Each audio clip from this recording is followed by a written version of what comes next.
towards our next session.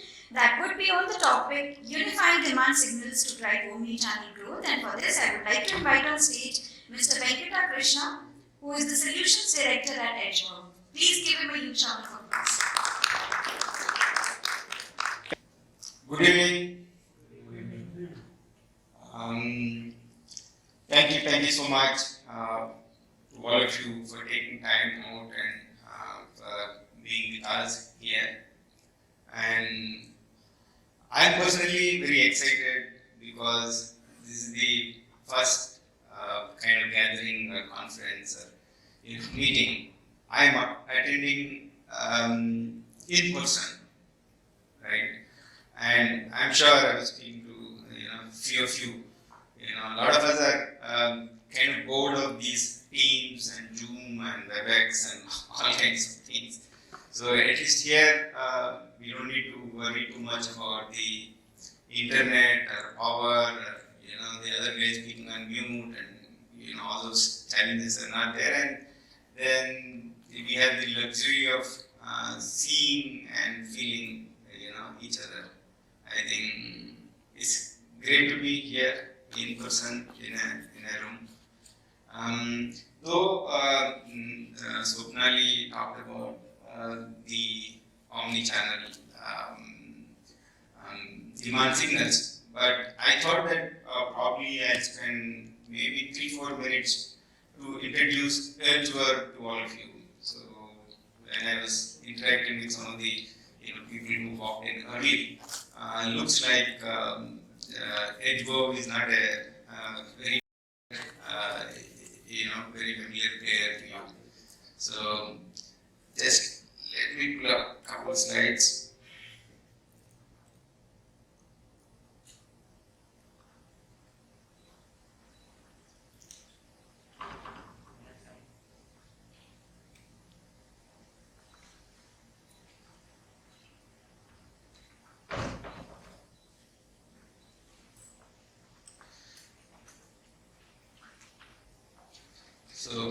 So Edgeverve, so we are part of Infosys family.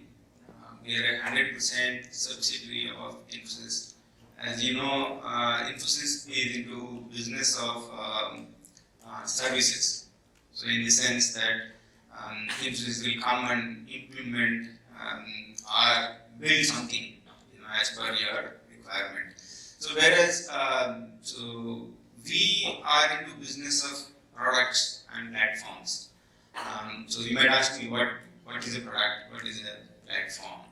So product is something which you build once and implement multiple times. So SAP is a product, right?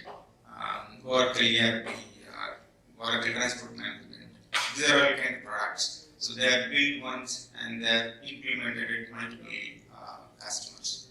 So whereas platforms, so I'm sure that all of you would have heard of something like Salesforce, right? So platforms are like evolved version of products. So these platforms are built once, but implemented once. So there is no multiple implementation of a platform, but you onboard different customers or different users onto a platform. So we are essentially a kind of platforms company. So currently we have 3 major platforms. So we have a automation platform, so which is used for process automation, process optimization, using primarily RPA and other related technologies. So it is called Assist Edge. And we have a intelligent document processing platform called Extract Edge. So what does it do? So it basically brings in intelligence into processing large documents. So you have a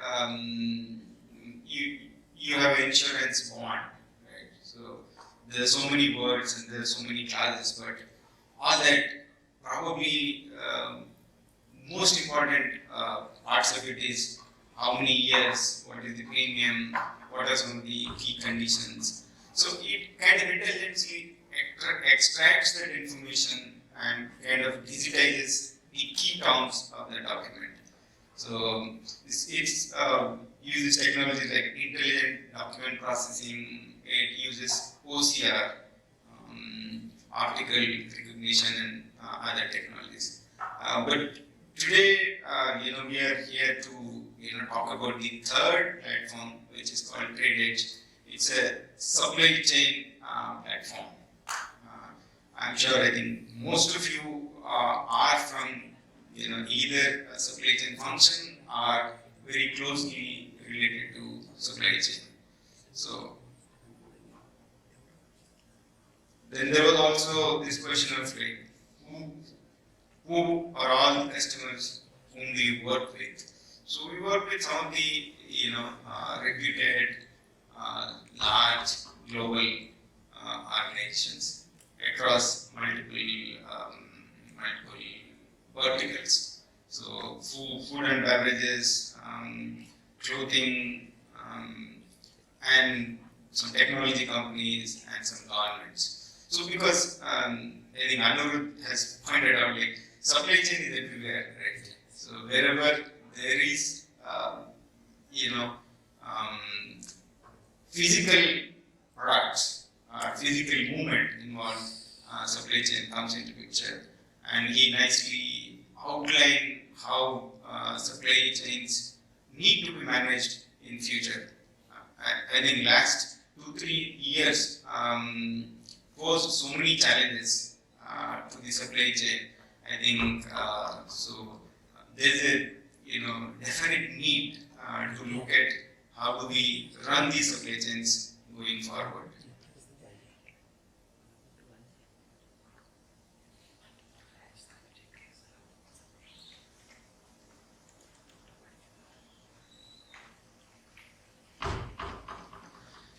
So Anirudh also brought in different elements involved in resetting your supply chain, like supply chain design, the skills people who run this supply chain, the integrated way you need to bring in to run them, and the technology, the tools. Technology tools and technology set you need to have to manage future supply chains. So we being the technology company, so I thought that I will share stories of 3 different organizations which approached technology under different contexts, in different time frames.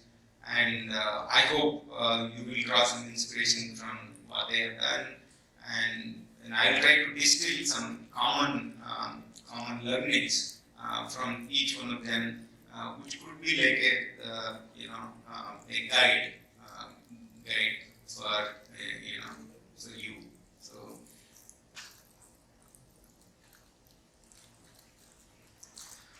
So some of the key themes. All these 3 players which I'm going to talk about. So looked at is like how do you achieve the granular level of visibility, right? So if you want to estimate demand, right, make a plan, for your production, for distribution. So you need to have visibility, right? You need to have data. So how do you get that data? Not only from within the organization, but from your customers also, so that you have the final consumption data with you.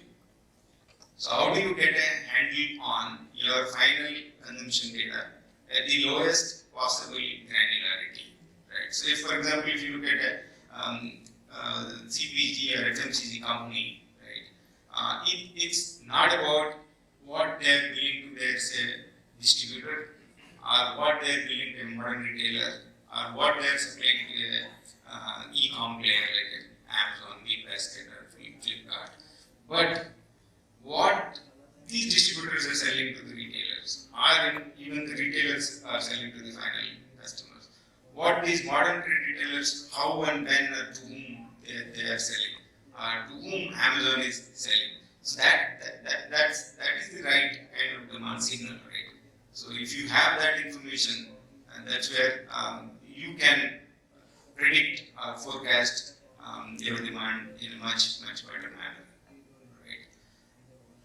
Second, so once we are talking about data at a store SKU level or data at a consumer SKU level in case of e-com. So the kind of data volume you are talking about, the data variety you are talking about is humongous. And that's where so we need to take advantage of AI and ML and other technologies and being able to process it in the right time, because as you all know that supply chain data has time value to it, right? If you don't use that data in a particular period of time, so that data loses its relevance, it's of no value, so we call it as like stale data, right? And the third aspect of it is, so we have data, so we managed to process it, we got insights, but how are you going to use these insights? Because we have a whole host of execution systems, right? We have planning systems, we have execution systems, we have a WMS, we have a TMS, right? So how do we integrate these insights coming from the data you have collected into these execution systems? So there is a kind of seamless flow of data-driven plans and insights, and these insights are driving your execution. That's kind of completes the entire cycle of having right data, processing the right data in the right time, and then sending signals to these execution systems, so these insights are kind of converted into action. Just to illustrate these 3 points, I picked up 3 of our customer stories. So they are obviously our customers, and we work with them. So we do parts of what I talked about, not probably all of them, but the step 1 and step 2, essentially the collection of data and data management part of it, which would feed their upstream and downstream systems. So this is the world's one of the largest top 2, 3 consumer goods player, very respected, more than 100 years old, operates in very large number of countries with 50 plus brands, hundreds of SKUs, thousands of stores they are present, and they serve multiple e-com players like Amazon, Lazada, or 𝗀𝗏𝗶𝗃. You talk about any of these top 10, 15 e-com platforms. So they have this culture of data-driven decision making. So they are basically a data-driven company, right? So we have been working with them even before Edgeverve was born in the last 10 years. So they have been Infosys client, and then they became Edgeverve client. So they are one of the very first CPG company which had a lot of focus on getting the final consumption data.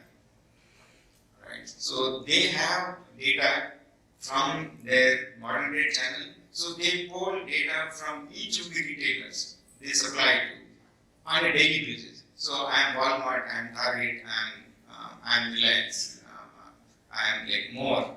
So they ensure that at the end of the day, so they get that store level, SKU level data to them. Right?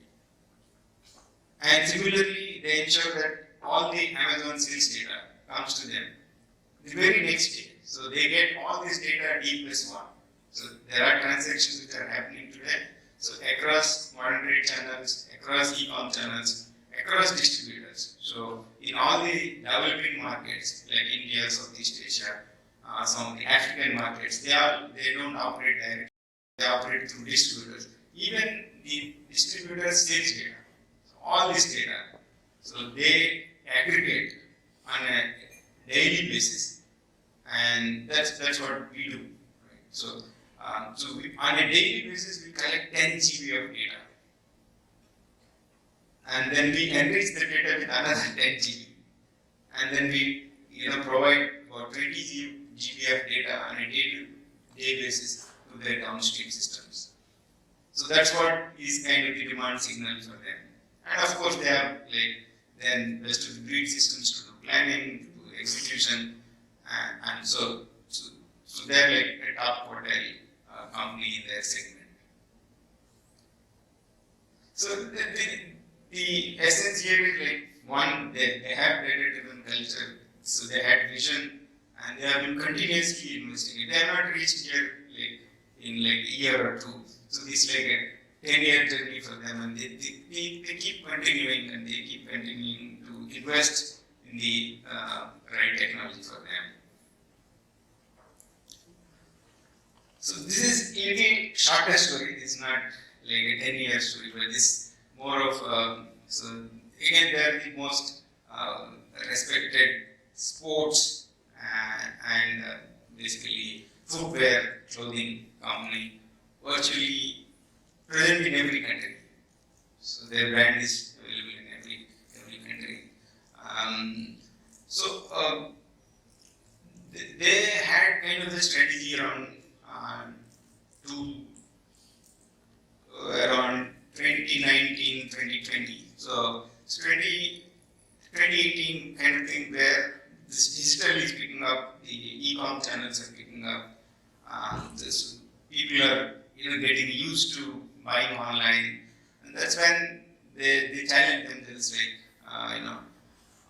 how can we reach 30% of sales selling directly to consumers by 2024-25 was their initial goal, but then probably COVID happened to their favor, right? COVID came in, and in 2022 itself they have come close to 50% of their sale happening direct to consumer channels.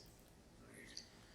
So when you have direct to consumer channels, you are engaging with the customer one-on-one. You have a lot of levers in terms of what promotions you want to give them, what experience you want to give them, and it's phenomenal, the kind of power it gives you.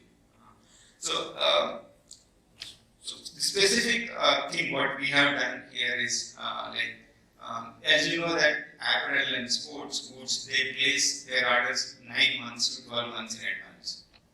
Right? So for 2020, so they have already closed their orders by 2019. Right? So 2020,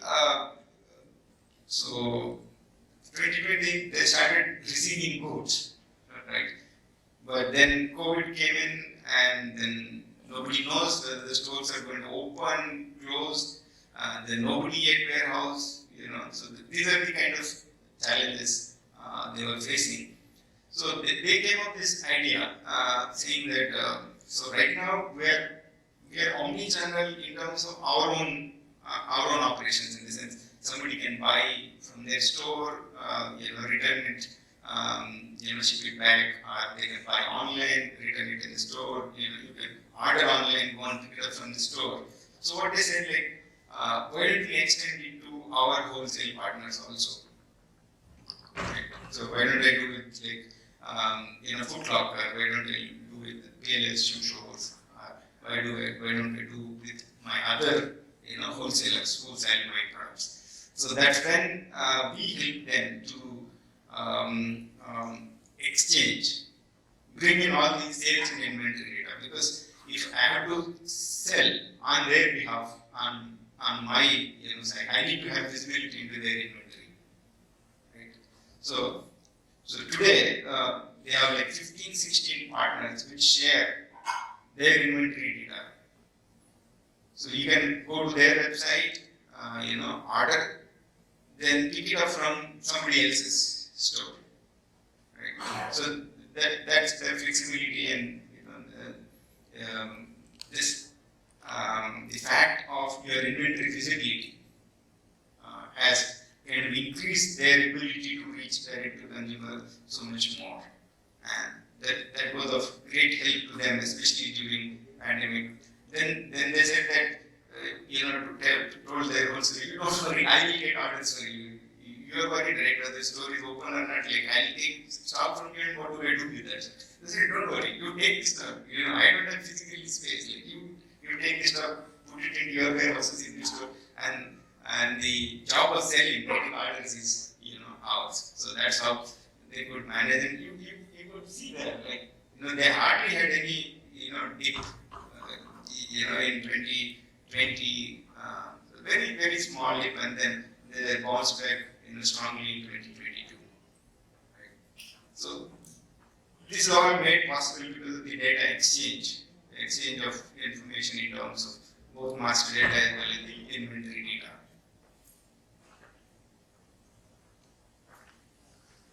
And then, so we talked about supply chain resilience also, because we have seen that there are so many, it's not only COVID, but there are many other events which had a serious impact on our supply chains, be it Russia-Ukraine war, or be it Suez Canal block, or the kind of weather events we are experiencing in micro markets. There are so many of them. So, it's one level we are saying that we will improve our planning capabilities, we'll have more and more demand signals, comprehensive demand signals, helping us to forecast better, plan better, but we also need to have that much more flexibility, resilience, also important for us to face some of these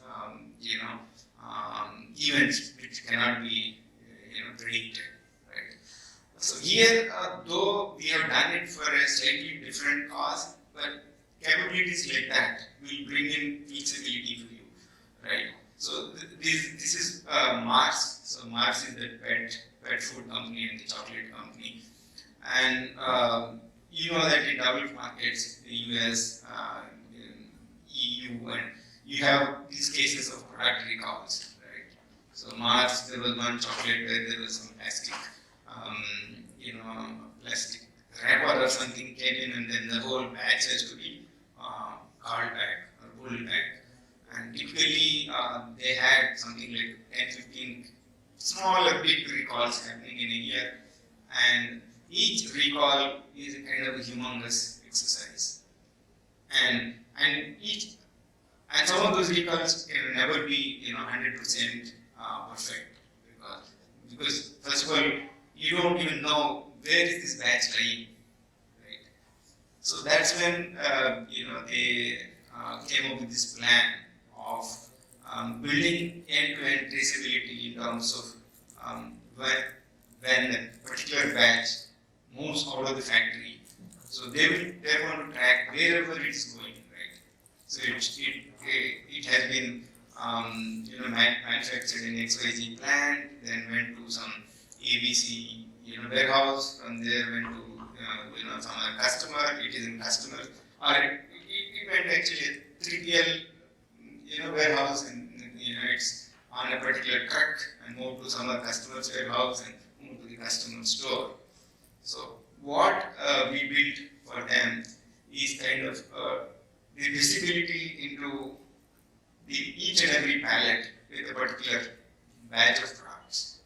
So they can, within 4 hours, so this is kind of, we talked about scale and speed. So within 4 hours, they can find that a particular batch of pallet, where exactly it is sitting. And then they also could integrate this insight, ability to trace into their execution system, so that they can, issue an instruction of either you hold that pallet. So we seem to have an issue with that particular batch. You ensure that you don't touch that pallet, so that pallet goes on the board, right? Then, so whatever root cause or whatever other exercise being done, and then you take a call saying that whether it's coming back to the manufacturing place, or to whichever where you want to discard it from the network, or you want to push it forward. So this hold and release capability, right? So previously it was taking like 4 days, 5 days to really understand and track where all this batch of product is sitting, to now it's like 4 hours. So But it was not easy because we are talking about Mars, we are talking about Mars 3PLs, we are talking about Mars customers. So all of them running Mars itself running multiple systems, multiple versions. Then 3PL running their own set of systems versions. Then their customers running their own set of these WMS systems. And you collect data from each of them, harmonize it, and then build that ability to hold and release capability.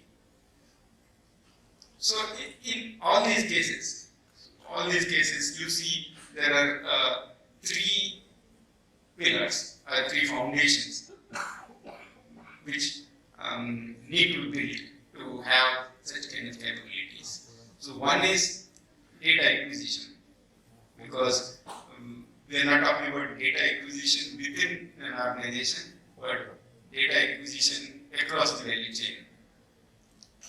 Data, say for example, you are a Hindustan Lever, if you are ITC, so you are talking about data from your clients, data from your warehouses, data from your distributors, and probably from your retailers. Right? So that's the kind of chain. So you need to have a plan to get the data.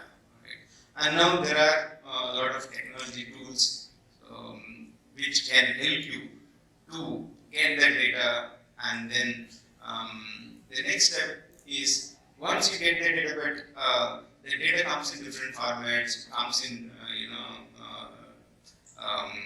the way you put a description on your product is different from what your distributor calls it, what somebody else calls it. So actually, if they are using a standard nomenclature like EN code or VPC code, that's fine, but it's not guaranteed that all of them use it. People put on the same EN different products, and you need to look for those things, make those adjustments, what we call data harmonization. So you need to have abilities to do data harmonization. That means whatever data is coming to you, then you ensure that apply certain rules and that's of certain quality, and that fits into your hierarchy in terms of the way you understand the product in your product categories, in your locations. So that is the harmonization part of it. And the third part is, and the insights you get from this data are integrated with your execution systems. Right? So you have a replenishment plan. So how do you integrate this replenishment plan with your WMS and TMS? So that it's like a seamless execution which happens. So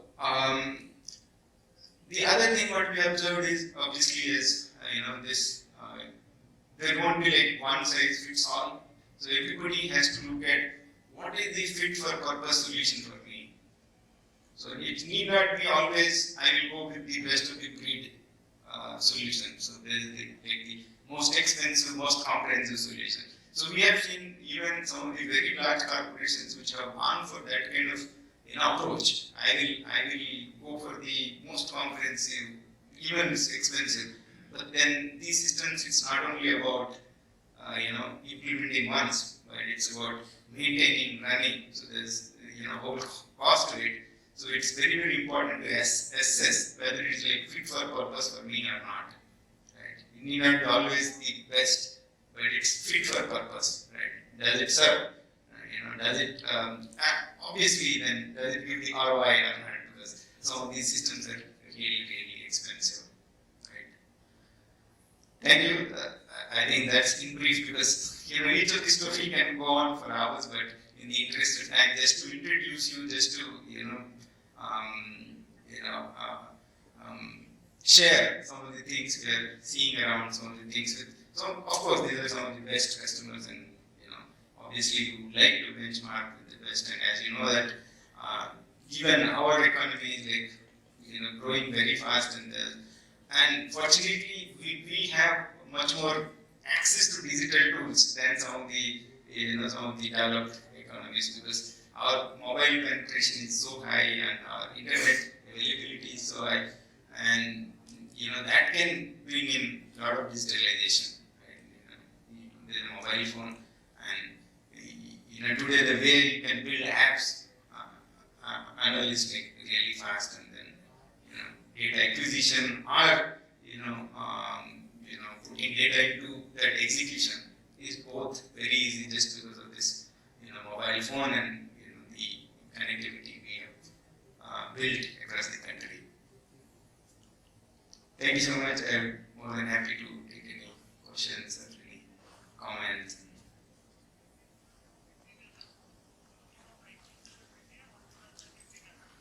Yeah. Question is that do you build these applications for scale, or do you work with companies that have built these applications and you do the consulting and the integration piece? No, we have our own platforms. So 𝗀𝗏𝗃 is our own platform. So 𝗀𝗏𝗃 has it's like multiple layers of functionality as I talked about. So we have something called Market Connect, which connects different partners or different systems within the organization. I talked about the first case of the CPG company, which gets data from modern trade, data from distributors, data from e-com. So that's what we call as data exchange, Market Connect. It's our platform. So the beauty of it is like so it acts in between two different layers or two different systems. So it ensures that data is pulled in at a particular time, processed in a particular way, and passed on to the downstream system in a particular way. Because if you connect two different systems directly, if there is any change this side, if there is any change this side, calls for a lot of change, right? So these two systems can work independently, and we do manage all that integration of data. So that's a platform. That's our platform. And in terms of scale, so these are all cloud native, hosted on cloud, and they can scale. Because one example I talked about, the CPG company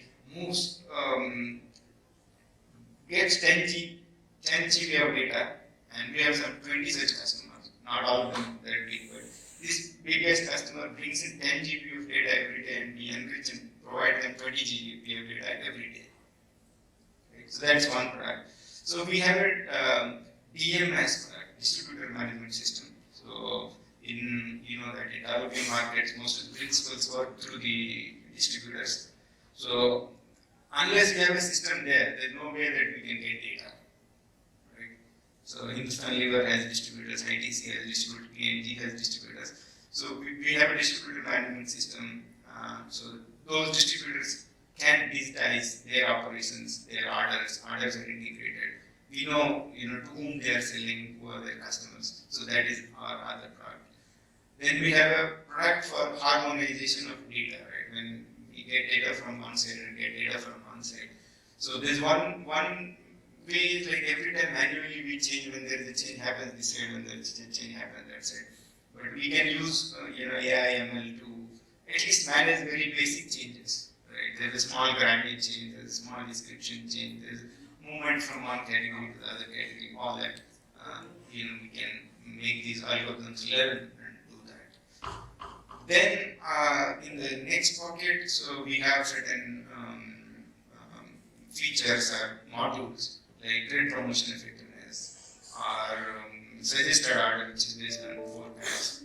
So our products are into these four pockets. So this is a platform built by us, and because it's a cloud native platform, it can scale. So we can provide either GCP or Azure or AWS. So because of the clouds, the scalability issue is sorted easily. I think long answer to a short question.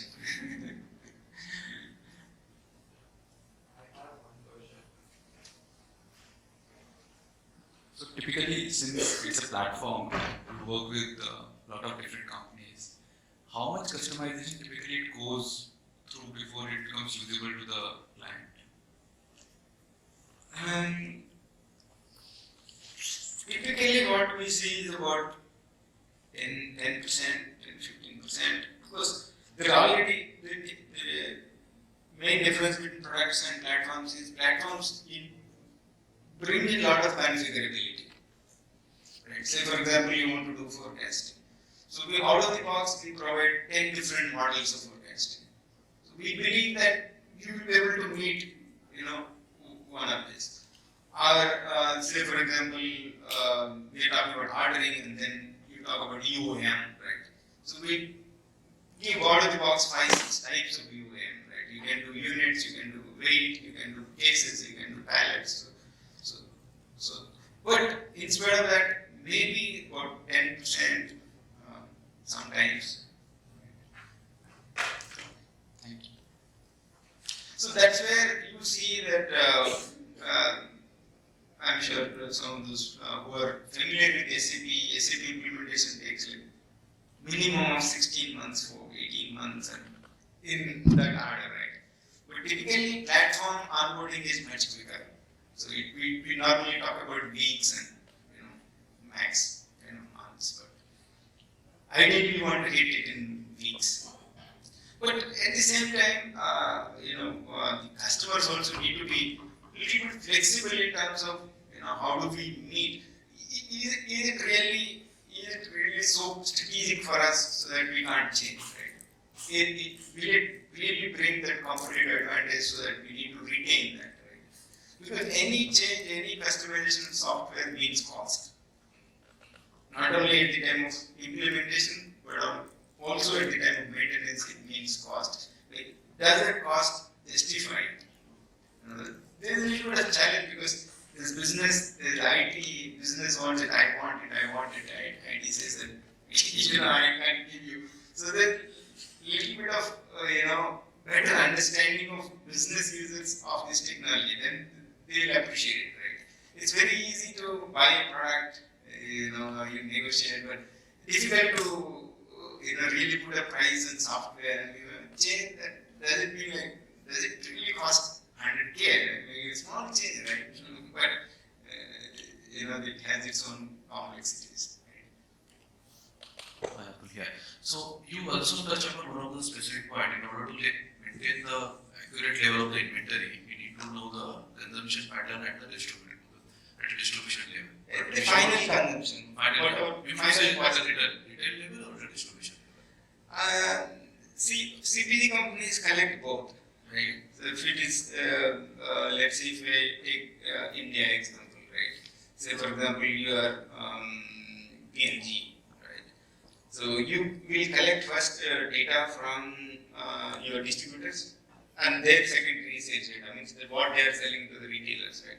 But it's not possible to get what retailers are selling to the customers because there is no kind of digitalization there. But then you are dealing with modern trade retailers, right? Like you are dealing with say More, or dealing with Reliance retailer, or dealing with Spencer's. For them, they collect the store level, SKU level data, right? And then with Amazon, Flipkart, Big Baskets, again they take SKU level, each individual order data. So that's the level of granularity they use as a demand signal to generate their forecast demand plans. Hi, I'm Sunil from Alok Industries. And firstly, thank you very much for the presentation. It was a great insight that you gave us. Now, one of the questions that I actually kind of was playing with me is how do you manage the logistics? Because there's various products, there's various platforms. It's not like it's within an organization, right? It's across organizations. You may also come across some partners who are actually not on any ERP. So who manages this whole thing? Is it the parent company which wants to kind of implement Edge, or is it you guys who take the entire onus? No. So we are not into kind of execution anyway, right? So we operate in the space of data, then we operate in the space of some bit of planning. So when it comes to execution, so typically you have these two different applications, right? One is a WMS and one is a TMS, right? And then you have like route management and route guidance, and so those route management, route guidance, even if somebody is not having, you can provide it in a app or a mobile phone. But if somebody does not have any basic system, then they have to look for, because today there are many options, right? It's not like so WMS will cost few lakhs of rupees, crores of rupees, but You have so many cloud-based systems available, right? But that initial digitalization in terms of an application which can simply run on mobile phones, that has to be there. If somebody does not have that, then you have to operate one leg above that. I brought up this topic because now we are 𝗨𝗨 Reliance. So if you see that Reliance is being kind of building up the geo network along with the apparel, so the final goal is what you say, kind of connecting tier 3 and tier 2 cities to this. But it's a humongous task. That logistic itself is the humongous task. Because even in case of ITC example or PNG example or Unilever example, I have given it to you. So for traditional retail, right, where a distributor is selling to a retailer, so their last mile data is the distributor sells to the retailer, but not the retailer sells to the customer, right? So the retailer sells to the customer is still manual, right? So there are certain players who are trying to build kind of cost systems with these traditional retailers. So once that data becomes available, then you get to have that data as well. But right now, what is the last link you can go to with the existing digitalization is what you look at.